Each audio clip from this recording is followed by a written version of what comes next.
So what have I done as a leader to affect patient experience? Let's go back to when I was a practice manager at Intermountain Healthcare. Executive leadership at the time was very focused on process improvement, and luckily, we as managers were being trained in Lean and Six Sigma principles.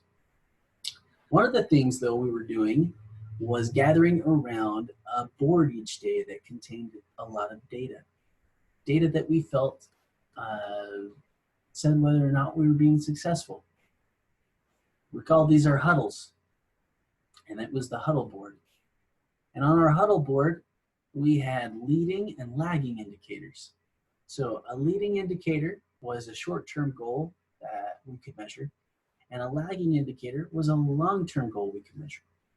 So with patient experience, we had a lagging indicator or a long-term goal of our survey results. We wanted to have great surveys and find out that people were having a good experience with us.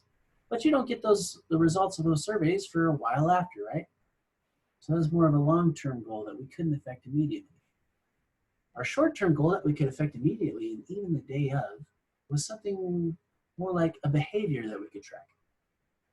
One of the questions in our survey that we did the poorest on was, were you informed of wait times?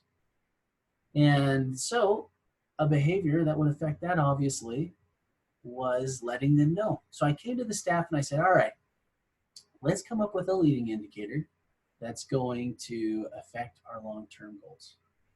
And I did a lot of driving with this, and we got a bunch of people on board, and it became a very exciting thing for them. At first, it was a little bit hard for them to want to do, but obviously we needed to track how well we were informing them at the time. So I said, hey, what about this?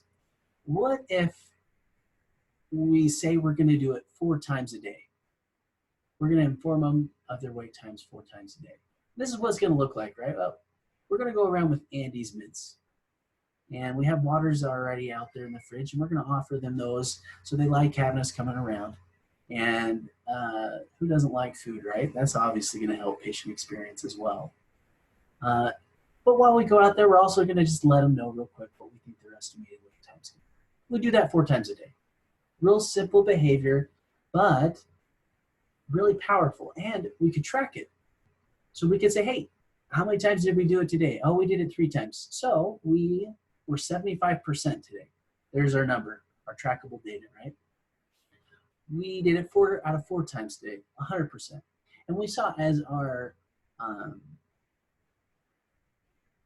diligence with that behavior went up, the higher we got, the higher percentage we were with letting people know, we obviously saw higher returns on our patients' satisfaction scores. And I was the main driver behind that idea, and the staff really jumped on board. That's one way that I've affected patient experience as a leader.